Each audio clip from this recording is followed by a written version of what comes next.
നമസ്കാരം. കുറേ കാലമായി ഞാൻ ഈ ഹോർമോസിൻ്റെ കാര്യം മാത്രമാണ് പറയുന്നത്. ഗൾഫിലുള്ള ആൾക്കാരൊക്കെ ഈ ഹോർമോസും യുദ്ധമൊക്കെ ഒന്ന് മറക്കാൻ ശ്രമിക്കുക. അപ്പോഴാണ് ഈ വീഡിയോയിലൂടെ വീണ്ടും ഹോർമോസ്.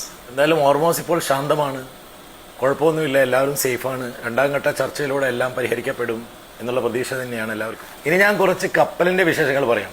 ഞാനിപ്പോൾ ഇരിക്കുന്ന ഈ കപ്പൽ ഒരു പുതിയ കപ്പലാണ്. ഇത് 2022 കൊറിയയിലെ സൗത്ത് കൊറിയയിലെ ഉൾസാനിൽ പ്രൊഡ്യൂസ് ചെയ്ത കപ്പലാണ്. കൊറിയയാണ് ഇപ്പോൾ കപ്പൽ പ്രൊഡക്ഷനിൽ മുൻപതിൽ നിൽക്കുന്നത്. പിന്നെ ചൈനയും.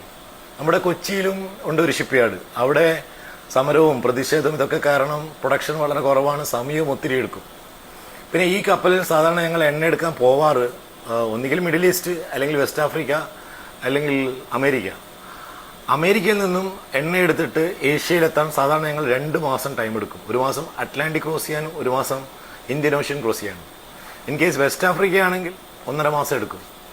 ഈ യാത്രയിൽ ഇപ്പോൾ ഒരു മാസം ഞങ്ങൾ അറ്റ്ലാന്റിക്കിലൂടെ ക്രോസ് ചെയ്യുകയാണെങ്കിൽ ഞങ്ങൾക്ക് ഉണ്ടാകുന്ന ബുദ്ധിമുട്ടുകൾ, ഒന്ന്, ഈ കപ്പലിൽ വല്ല തീപിടുത്തം ഉണ്ടായിരുന്നു. ഒന്നാമത് ക്രൂഡ് ഓയിലാണ്. ഈ തീപിടുത്തം ഉണ്ടായാൽ നമുക്ക് ഇവിടുന്ന് ഓടി രക്ഷപ്പെടാൻ പറ്റില്ല, ചുറ്റും സമുദ്രമല്ലേ. അപ്പോൾ ഈ ഫയറിനെ നമ്മൾ ഇവിടെ നിന്ന് ഫൈറ്റ് ചെയ്യണം. അതിനൊക്കെ ഞങ്ങൾക്ക് ട്രെയിനിങ് കിട്ടിയിട്ടുണ്ട്. അപ്പോൾ അതിനുള്ള എക്യുപ്മെന്റ്സും ഉണ്ട്. ഫയർ ഫൈറ്റിങ്ങിന് പല CO2 ഉണ്ട്, ഹൈപ്പർമിസ്റ്റ്, അങ്ങനെയുള്ള കുറേ എക്യുപ്മെന്റ്സ് ഞങ്ങൾക്കുണ്ട്. അപ്പോൾ അതൊക്കെ വെച്ചിട്ട് തീ അണക്കുകയേ ഒരു രക്ഷയുള്ളൂ. വേറെ ഒരു ഫയർഫോഴ്സോ വേറെ ആരും നമ്മളെ സഹായിക്കാനൊന്നും വരില്ല.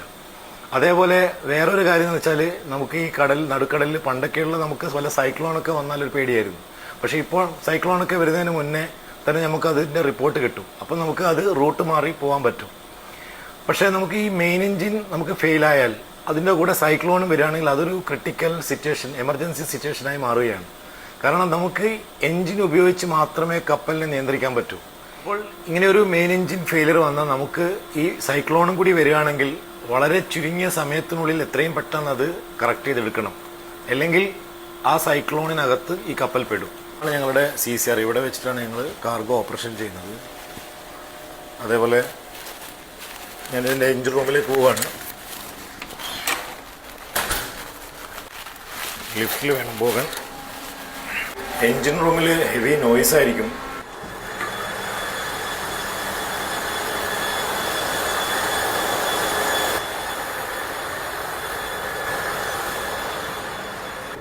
ഇതാണ് ഞങ്ങളുടെ എൻജിൻ കൺട്രോൾ റൂം. ഇതൊരു UMS ഷിപ്പാണ്. UMS ഷിപ്പ് എന്ന് പറഞ്ഞു കഴിഞ്ഞാൽ എൻജിൻ റൂം അൺമാൻ ചെയ്യാൻ പറ്റുന്ന ഷിപ്പുകൾക്കാണ് UMS ഷിപ്പ് എന്ന് പറയുന്നത്. ഒരു 350 മീറ്റർ നീളവും 60 മീറ്റർ വീതിയുമുള്ള ഒരു വലിയ കപ്പലാണിത്. സൂയസ് കനാലിൽ കൂടെയൊന്നും ഈ കപ്പൽ കടന്നു പോവില്ല. അപ്പോൾ ഒത്തിരി കപ്പൽ വിശേഷങ്ങളുമായി വീണ്ടും കാണാം. Thank you.